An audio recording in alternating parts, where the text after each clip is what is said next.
Shalom, kami dari kelompok 7 akan mempresentasikan hasil diskusi kami tentang laporan arus kas, catatan atas laporan keuangan dan hubungan antar laporan. Perkenalkan, nama saya Paling Prion. Di sini saya akan menjelaskan tentang pengertian arus kas. Menurut standar akuntansi keuangan nomor 2, pengertian arus kas adalah laporan atas arus kas masuk dan kas keluar atau setara kas. Laporan arus kas harus melaporkan kas selama periode tertentu dan diklarifikasikan menurut aktivitas operasi keuangan, investasi, dan penandaan. Fungsi laporan arus kas. Laporan arus kas memiliki sejumlah fungsi yang bermanfaat bagi suatu perusahaan, diantaranya untuk memprediksi cash flow periode berikutnya berdasarkan data periode sekarang, sebagai dasar pengambilan keputusan manajer keuangan atau direktur perusahaan untuk meningkatkan kinerja perusahaan, untuk menentukan kemampuan perusahaan dalam berbayar dividen dan kewajiban, dapat mengetahui laba bersih dan menentukan ukuran berhasil suatu perusahaan. Perkenalkan, nama saya Gaspar Tejemeko. Di sini saya akan mempresentasikan jenis-jenis arus kas. Yang pertama, cash from operating activities, uang tunai yang diperoleh dari aktivitas bisnis utama. Yang kedua, free cash flow to equity, mewakili ketersediaan jumlah uang tunai setelah diinvestasikan kembali ke dalam bisnis dalam kurung pengeluaran modal. Ketiga, free cash flow to defraying, kondisi yang menggambarkan bahwa perusahaan tidak memiliki utang next cash in cash, perubahan nilai arus kas untuk satu periode ke periode berikutnya. Terima kasih. Salam, perkenalkan, nama saya Asri Panjaung. Saya akan mempresentasikan catatan atas laporan keuangan.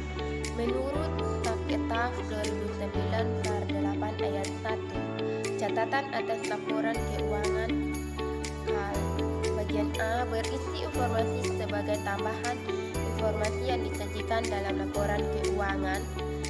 B.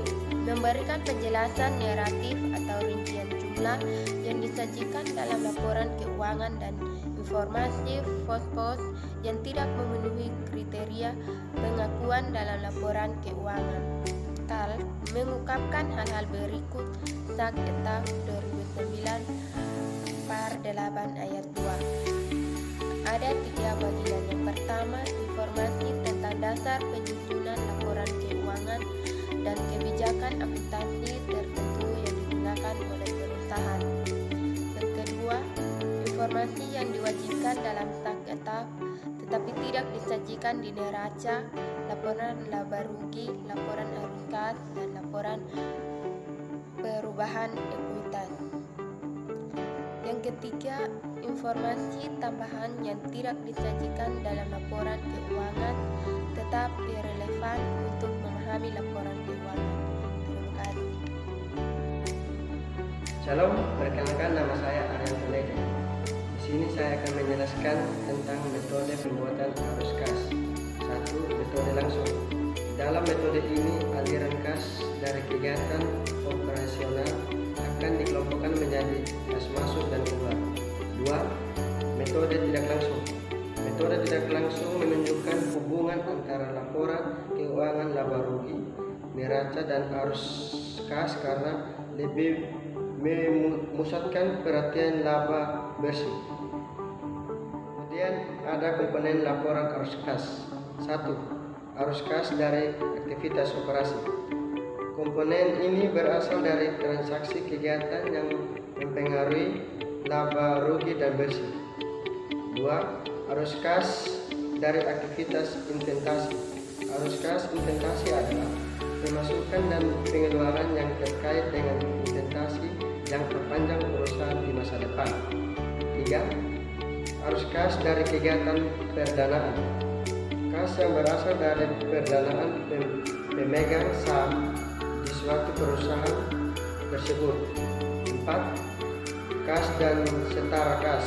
Jumlah kas bersih yang diperoleh dari atau digunakan untuk ketiga aktivitas di atas, yaitu operasional, investasi, dan perdanaan, harus sama dengan besarnya perubahan akun saldo kas dan setara kas awal dibandingkan akhir neraca. Shalom, perkenalkan, nama saya Yuni Cassandra Detarikini.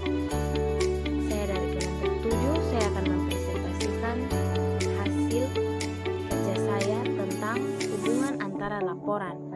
Hubungan antara laporan adalah hasil dari proses akuntansi yang dapat digunakan sebagai komunikasi antar data keuangan suatu perusahaan dengan pihak yang berkepentingan. Laporan keuangan terdiri dari laporan laba rugi, neraca, dan laporan arus kas yang memiliki hubungan antara suatu dengan yang lain. Laporan laba rugi, laporan ini menyajikan pendapat, beban, dan laba rugi perusahaan untuk suatu periode tertentu. Neraca, laporan keuangan ini menyajikan informasi mengenai posisi keuangan perusahaan pada tanggal tertentu. Hubungan antara laporan laba rugi dan neraca. Laporan laba rugi dan neraca perusahaan dihubungkan melalui laba rugi bersih untuk suatu periode dan kenaikan dan penerapan dalam ekuitas yang dihasilkan.